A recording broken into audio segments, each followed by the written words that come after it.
Muy buenas tardes. Gracias por estar con nosotros una vez más en esta su programación en español del Canal 17. Les saluda a Pedro Corso, periodista de Radio Martí.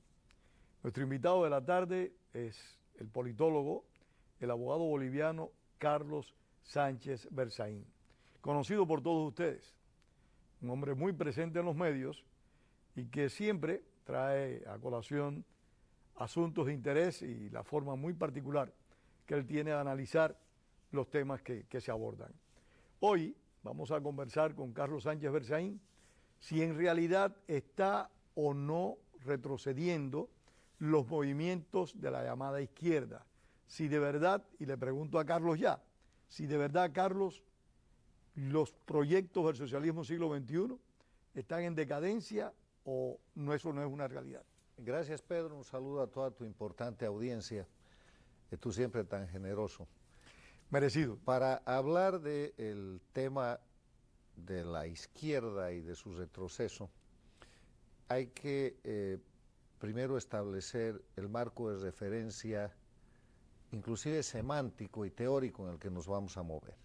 Primero estamos hablando de este proceso que se llama el socialismo del siglo XXI o castrochavismo, que empieza el año 99 cuando Hugo Chávez corre a Cuba, donde el dictador Fidel Castro estaba en lo peor de su periodo especial. Vamos a bautizarlo el dictador en jefe. Ya, estaba en el periodo especial con una dictadura agonizante y le da petróleo y le da dinero.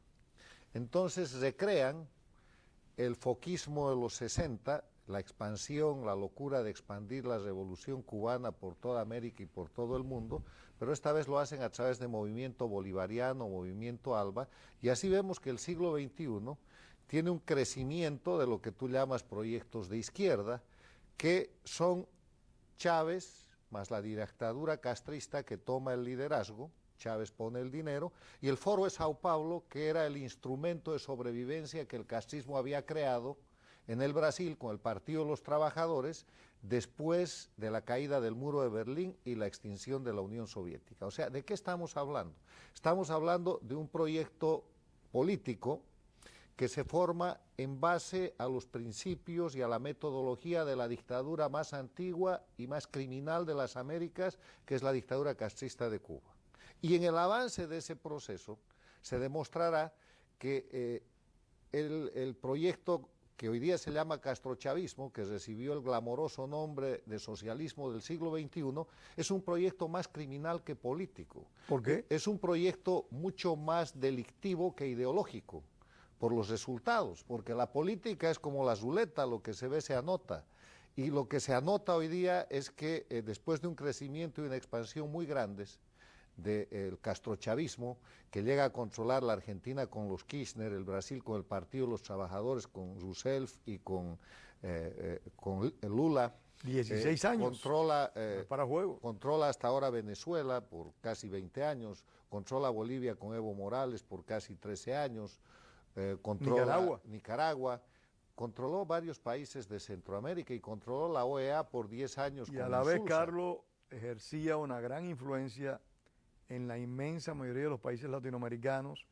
Ese proyecto fue quien auspició la competencia de la OEA, que por suerte no prosperó, la CELAC, el UNASUR, tenía un gran control. Controlaron la OEA por 10 años con Insulza, después de derrocar en la OEA al secretario general, el expresidente de Costa Rica, José Miguel Rodríguez. Entonces, que lo acusaron de actos de corrupción. Y que después resultaron ser falsos, pero ya lo habían obligado a renunciar. Y montaron el Petrocaribe para controlar el voto de todos los pequeños países del Caribe, y entonces...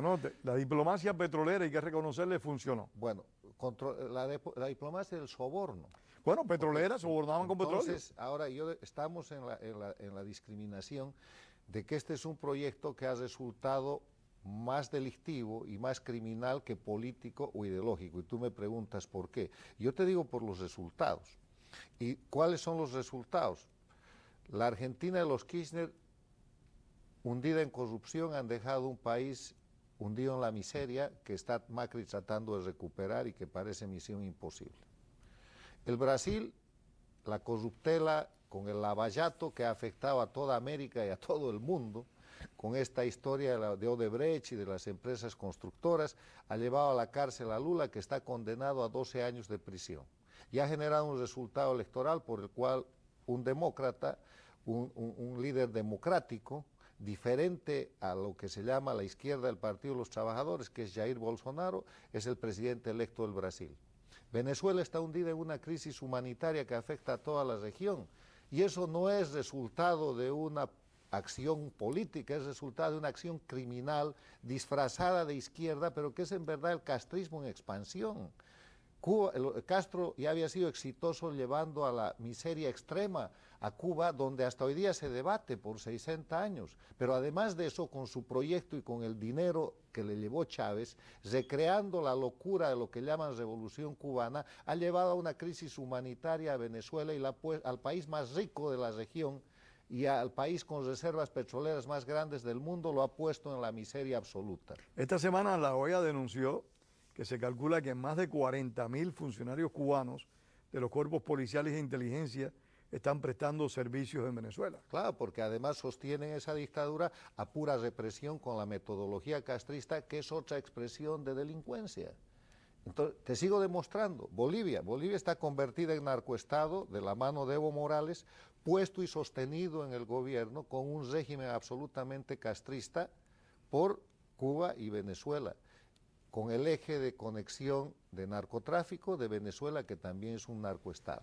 Bolivia, a partir de la construcción del Estado, del narcoestado dictatorial que maneja Evo Morales, ha inundado de cocaína a Chile, a la Argentina, al Brasil, a todo Centroamérica, y eso llega a Estados Unidos y a Europa, al punto que Chile tiene que cerrar la frontera, que la Argentina hace lo mismo y que el Brasil está en acciones de protección, porque el consumo de narcóticos en toda América Latina sufrió por efecto de ¿qué? Del imperio en el gobierno del castrochavismo, o sea, otro efecto criminal. Y si vamos mirando para el norte, veamos un proceso muy reciente. Las denominadas marchas o presiones Dejaste fuera a Nicaragua, Daniel Ortega. Bueno, no, pero estamos yendo para el norte. Está Ahí bien, vamos a Nicaragua. Está bien. Nicaragua es una cuestión absolutamente criminal, donde en 4 o 5 meses han matado casi 500 personas y es como si nada hubiera pasado. Y hay más de 500 presas. Pues, y torturados y presos políticos. ¿Desde cuándo no se veía eso en América Latina? ¿Qué es eso? Es el castrismo en expansión.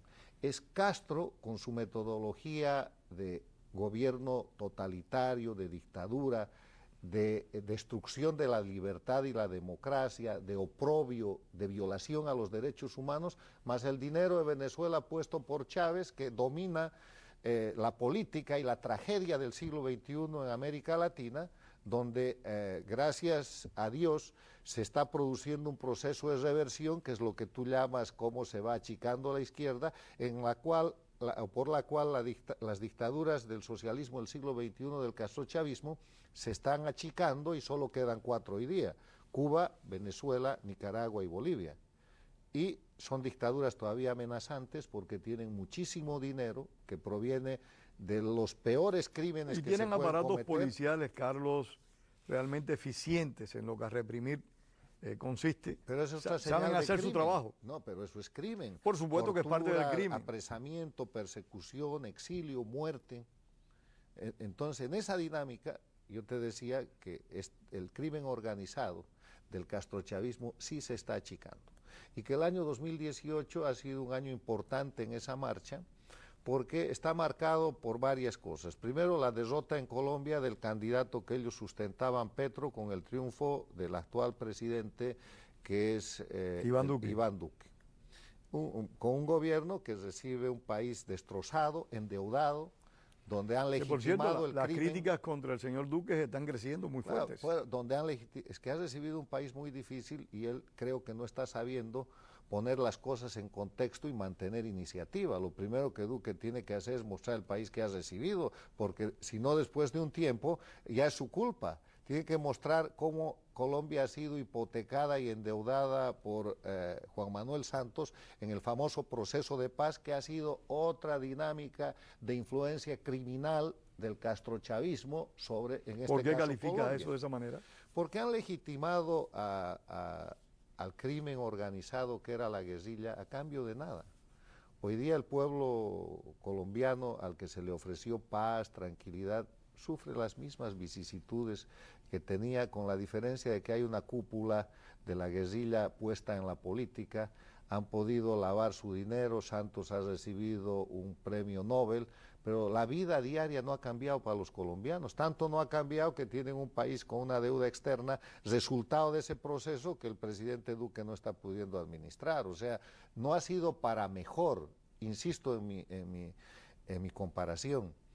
La política es como la ruleta. Cuando la ruleta termina de girar y dice Colorado el 23, eso es. No es todo lo que la gente quiso decir. Es Colorado, Juan Manuel López Obrador, el futuro presidente de México, creo que asume el mandato el 1 de diciembre. Ya asumió en estos días, y yo creo que lo que López Obrador es un gran desafío para la democracia de México.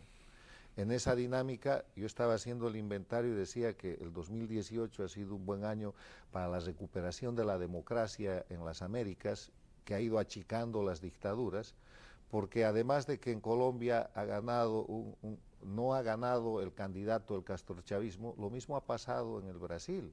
En el Brasil, un demócrata como es, un hombre democrático como es Bolsonaro, al que le han pintado el diablo en la pared diciendo que es un extremista de derecha, cosa que yo no creo que sea.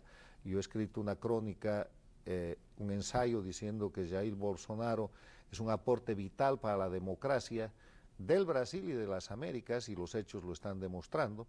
Le ha ganado al Partido de los Trabajadores y ha derrotado a la izquierda y la está desarmando. Y una de las cosas geniales que ha hecho Bolsonaro antes de tomar la presidencia, porque va a tomar la presidencia el 1 de enero, es, por ejemplo, poner en evidencia otro hecho de crimen organizado del castrismo: los médicos esclavos, con el resultado... No, y los ha calificado, Carlos, disculpa que te interrumpa, los ha calificado de la forma adecuada.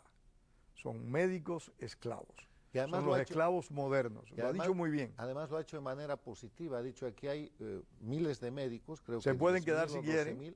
Los invito a quedarse pagándoles el total del sueldo, porque la dictadura cubana, con complicidad de la Organización Panamericana de la Salud, retiraba el 85% del sueldo. Una complicidad incomprensible, porque la OMS ha llegado a ese nivel, de verdad. Bueno, no es incomprensible, porque las organizaciones internacionales están hechas de representantes políticos, de gobiernos y de seres humanos, y la OPS está controlada por el castrismo, con los votos de Venezuela, de Bolivia, de toda esa red del Petrocaribe. No es difícil controlar un organismo internacional, y cuando lo controlas lo pones a tu servicio, que en este caso ha sido la explotación de médicos esclavos, que está cesando en el Brasil, pero que sigue en Venezuela, que sigue en Bolivia, que sigue en Nicaragua, que sigue en el Ecuador, con Lenín Moreno, que pese a que ha cambiado el régimen dictatorial de Rafael Correa, todavía tiene ese tipo de cosas. Entonces, hablando del tema Ecuador, hay un cambio muy importante. El que tenía que ser el delfín de la dictadura de Rafael Correa para sostener el proceso dictatorial, forzado por la realidad política, económica y de la presión del pueblo, se ha dado la vuelta, ha puesto en evidencia la corrupción y está retornando a la democracia. Se ha transformado en un enemigo mortal de Rafael Correa. Lo quieren procesar, lo han acusado, en fin. Todo ese mal gobierno de Rafael Correa ha salido a flote. Bueno, es que ese es otro tema. Estábamos hablando de que esto no es política, sino es crimen organizado. El gobierno de Correa resulta que está caracterizado por persecuciones políticas, por secuestros, como el que se ha producido con el diputado Balda, que está en complicidad con el gobierno de Santos en Colombia, por apropiaciones indebidas y confiscaciones de bienes, por falsificaciones y por mega corrupción. Entonces, no hay manera de que ni Lenín Moreno ni nadie tape eso. Cuando retorna la libertad de prensa, que es lo que ha retornado con el cambio de gobierno, entonces todo se pone en evidencia, y Lenín Moreno es una de las víctimas más que, si no lucha contra la corrupción, va a caer con la corrupción. Y se va a desacreditar todavía. Claro, lo que te demuestra la importancia de la libertad de prensa como elemento de la democracia, porque no hay democracia sin libertad de prensa. Entonces, regresemos a México. En México se está produciendo lo que parece una involución que yo considero como un desafío a la democracia mexicana. México es un país institucionalizado, con muchos problemas, pero es una democracia. Y una de las cosas importantes que enseña la democracia mexicana es aquel resultado de su Revolución Mexicana. voto efectivo, no reelección. Un individuo llega a la presidencia, está 6 años y se acaba. Pero discúlpame, tú sabes de política mucho más que yo. Eres un político que tuvo la oportunidad de hacer políticas de gobierno y eso, como bien me decías antes del programa, aporta una experiencia y un conocimiento invaluable. Pero la democracia mexicana era muy sui generis. Históricamente sabemos del dedazo y sabemos también cómo ese gobierno del PRI fue calificado como la dictadura perfecta. Pero eso se rompió hace años. Cuando Se Fox rompió llega al hace años, gobierno, pero las tradiciones se mantienen. Mira cómo retorna el PRI y cómo se hicieron cosas durante el propio gobierno de Peña Nieto que realmente distaba mucho pero de la si no fuera democracia. una democracia, López Obrador nunca hubiera podido llegar y ha llegado al poder. Esa es una de las imperfecciones de estos no. regímenes heredos. Es que lo que pasa es que cuando tú juegas a controlar la democracia, como en determinado momento lo hicieron los Kirchner en la Argentina, como trató de hacer el Partido de los Trabajadores en el Brasil, como lo han tratado de hacer de alguna manera en México, sin consolidar el poder total, como ha sucedido Y en como le pasó a Daniel Venezuela. Ortega cuando perdió las primeras elecciones con la señora Ok. Chamorro. Entonces, como ya no quiere que le pase ahora que tiene el poder total, entonces hay dinámicas en las cuales la institucionalidad le gana la maniobra. Y eso es lo que estamos viendo en México. Ahora hay mucho susto, mucho temor por el hecho de que López Obrador haga cosas que perjudiquen la economía y el desarrollo de México. Y ya ha hecho una, que es el tema del aeropuerto. Sin necesidad de llegar al poder, ha hecho un referéndum, ha hecho una consulta y ha parado la obra más grande de México. Ha caído la bolsa mexicana, se han reducido las inversiones externas y yo espero que eso sea una experiencia para que López Obrador sea lo que ha ofrecido ser, que es un presidente democrático, que es lo que México y el mundo espera. Ahora, en su política exterior hay señales muy negativas porque está poniendo de nuevo en práctica la denominada doctrina Estrada, que es una doctrina arcaica superada por el derecho internacional. La doctrina Estrada es del año 1930 y está fundada en el hecho de que México no interviene en las cuestiones de política interior de otros estados o que respeta la autodeterminación. Y usando eso quiere sostener la dictadura de Venezuela, quiere mantener la neutralidad que México siempre mantuvo con Cuba. Eso te iba a decir, que usando esa doctrina Estrada, respaldó la dictadura de los hermanos Castro históricamente, el único gobierno de toda América Latina que no interrumpió relaciones con la dictadura de los Castro cuando la OEA en el año 62 acordó que había que interrumpir las relaciones, fue el gobierno de México con la práctica de la doctrina Estrada. Bueno, el tema es que la doctrina Estrada está superada por la Carta de las Naciones Unidas, por la Declaración Universal de los Derechos Por la Carta Interamericana misma, misma. por la Carta de Bogotá, por la Carta Democrática Interamericana, no tiene ninguna vigencia, porque la autodeterminación de los pueblos y el principio de no intervención son cada vez principios más relativos que están sometidos al respeto a los derechos humanos, al respeto a la división e independencia de poderes, al respeto a la libertad de prensa, al respeto del Estado de Derecho y al respeto de la legalidad. Y algo tan directo como la economía está sujeta a la globalización. La globalización económica en cierta medida ha afectado todos esos ejercicios políticos de no intervención y de autodeterminación, que quienes más lo utilizan y quienes más lo practican son los que están más dispuestos a intervenir. Yo crecí en una Cuba donde constantemente se hablaba de la soberanía de Cuba, de la importancia del nacionalismo, de las agresiones extranjeras, de la autodeterminación y la no intervención.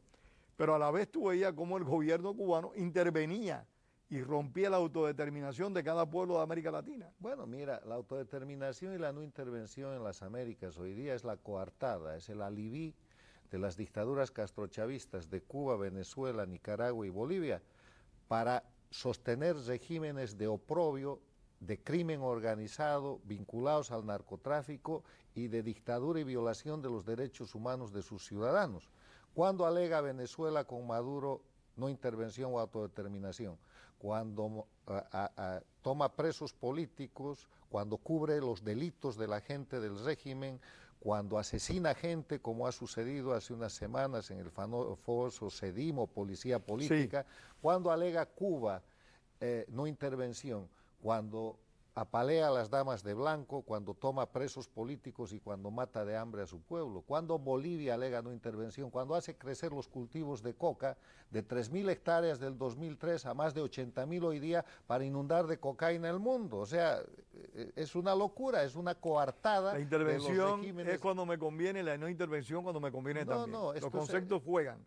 Se ha vuelto un escudo de grupos de delincuencia organizada, que son estos del castrochavismo, que han cumplido el sueño de Pablo Escobar, han tomado el poder político y hacen crímenes desde ahí, encubren esos crímenes y han asumido el rol del Estado para cubrir actividades criminales. De eso estamos hablando. Por eso al empezar yo te decía, esto de izquierda, no hay que reconocerles ideología a los regímenes de crimen organizado. Cuba, Venezuela, Bolivia, Nicaragua, con los Castro, Díaz Canel, con Chávez y Maduro, con Evo Morales, con los Ortega y su mujer, están más cerca del fascismo que de la izquierda. Y eso no reivindica una izquierda fracasada que nunca te ha mostrado un proyecto político exitoso, sino que simplemente trata de desplazar del ámbito de la política a gente que está en el ámbito de la delincuencia, que es donde tienen que estar y donde tienen que ser observados esta gente para aplicarles la Convención de Palermo contra crimen organizado, que yo espero que suceda el 2019, porque los avances del 2018 han sido también muy importantes. ¿La aplicación de esa Convención de Palermo pasa por organismos internacionales como Naciones Unidas? No, eso pasa por la legislación de cada país. Y yo no tengo duda que Brasil va a aplicar la Convención de Palermo. Estados Unidos ya la ha aplicado 2 veces, la primera vez con relación a la FIFA y acaba de poner en marcha y anunciar la aplicación con relación al tema de Julian Assange. O sea que eso es aplicable cuando la voluntad de los procedimientos y las autoridades legales de un país... O sea, un gobierno, perdona Carlos la ignorancia, a ti y a nuestro público, un gobierno puede aplicar la Convención de Palermo, que está reconocida por Naciones Unidas como una práctica normal y ajustada a derecho, cuando lo entienda pertinente contra otro gobierno. No, cualquiera de los países que ha suscrito la Convención de Palermo, que tiene 3 partes, tiene la Convención de Crimen Organizado, tiene el protocolo adicional sobre esclavitud y tiene el protocolo sobre lavado de dinero. Para que se aplique la Convención de Palermo, cualquier país a través de sus autoridades judiciales y fiscales tiene que cumplir los siguientes requisitos. Primero, tiene que tratarse de una agrupación criminal de 3 o más personas. Ahí están Maduro, Cabello y todo el mundo, son más de 3. Que cometan delitos que tengan pena privativa de libertad de más de 4 años. Cualquiera de los delitos, yendo de los asesinatos, pasando por el narcotráfico o el enriquecimiento. Tiene mucho más de eso. Okay. Y el tercer elemento es que la competencia se abre por que esos delitos, aunque no se hayan cometido en tu territorio, aunque los delincuentes no estén en tu territorio, que en muchos casos están, aunque el fruto del delito no sea encontrado en el territorio del Estado que va a aplicar, hay una cláusula que se llama la de los efectos sustanciales en el Estado que va a aplicar. Y mira si será efecto sustancial la crisis humanitaria venezolana, por ejemplo, que está haciendo que venezolanos lleguen por miles, por cientos de miles a Venezuela, Colombia, Ecuador, Perú, Chile. Cualquiera de esos países puede aplicar la Convención de Palermo, porque el origen de esa migración forzada es el crimen organizado en el gobierno de Venezuela. Y con relación al tema de Cuba, que ha ratificado la Convención de Palermo, también, no en el aspecto migratorio, que está más controlado, pero en el aspecto de la influencia criminal, de la trata de esclavos y de la exportación de matones, torturadores, oficiales de inteligencia y la metodología de oprobio y de violación de los derechos humanos en las Américas. Se puede aplicar la Convención de Palermo. Bueno, yo espero que los gobiernos latinoamericanos se entusiasmen y la empiecen a aplicar. Va a llegar el momento. Hemos estado el 2017 y 2018 informando, haciendo que la gente conozca la Convención de Palermo, porque hay mucha gente que está en el poder y no necesariamente tiene la obligación de conocer la Convención de Palermo, mostrando cuáles son los elementos de aplicación, haciendo que notables juristas preparen cuadernos de prueba, y por eso te digo, el 2018 es un avance importante para la democracia en las Américas. ¿Tienes confianza, esperanza en el 2019? Y un deterioro muy grande de los regímenes de crimen organizado castrochavistas, del socialismo del siglo XXI o de la izquierda castrista expandida en las Américas, porque se han reducido, y más que eso, hay una cosa importante, están en evidencia. En enero de este año había gente que tenía dudas sobre si Venezuela era una dictadura, hoy día nadie duda. Había mucha gente que tenía dudas sobre Nicaragua era una dictadura, hoy día nadie duda después de casi 400 muertos y miles de presos políticos y torturados. En este año había gente que tenía duda y hay alguna que todavía duda que Bolivia sea una dictadura, pero en Bolivia una encuesta hecha en julio de este año dice que el 62% de los bolivianos afirman que Bolivia es una dictadura. Falta que el mundo se entere, claro, falta que el mundo se entere que Bolivia es una dictadura y los elementos, el propio dictador Evo Morales no va a tardar en presentarlos con el esfuerzo que tiene ahora de ir a una reelección para poner en marcha su proceso de fraude y legitimarse de nuevo en una elección totalmente fraudulenta a la que no puede ni presentarse porque perdió el referéndum del 21 de febrero en que de hecho va a violar dijo, las no. leyes bolivianas cuando se trate de presentar de nuevo. Bueno, va a violar todo porque de eso se trata, como Chávez lo hizo el 2007, como el 2009 lo hizo Ortega, Como hizo como Maduro lo acaba de hacer recientemente. Maduro. Entonces, lo que está pasando es importante porque ya son hechos notorios la existencia de 4 dictaduras en América Latina. Cuba, y por expansión de Cuba, Venezuela, Bolivia y Nicaragua. ¿Y por qué el mundo se da cuenta que son dictaduras? Por los desastres que producen, por la crisis humanitaria, por la corrupción, por el narcotráfico, por la violación de derechos humanos, por la trata de esclavos, todos son hechos criminales. Si a las dictaduras en las Américas no se las conoce porque hayan hecho nada positivo para sus pueblos. Porque en lo único que son eficientes esos regímenes es en la represión. Mira, en violar los derechos humanos. No son eficientes en más nada, Carlos. Bueno, eso es otro crimen, como yo insisto en señalar aquello, y quiero nomás decirte que hay que insistir en observar los efectos que estas dictaduras producen. Todos son delictivos, todos, desde la retención indefinida del poder, presos políticos, exiliados políticos, narcotráfico, esclavitud, hasta el hecho de manejar medios de información y de prensa propios para tratar de disimular todo aquello y pagar lobbies en el mundo. Se nos acabó el tiempo, Carlos. Como siempre, un excelente programa. Y gracias a ustedes por haber compartido su tiempo con nosotros también. Tengamos presentes todos, como decía el apóstol José Martí, la palabra es para decir la verdad y no para encubrirla. Gracias a ustedes y gracias a Carlos. Gracias. Una vez más. Felicidades.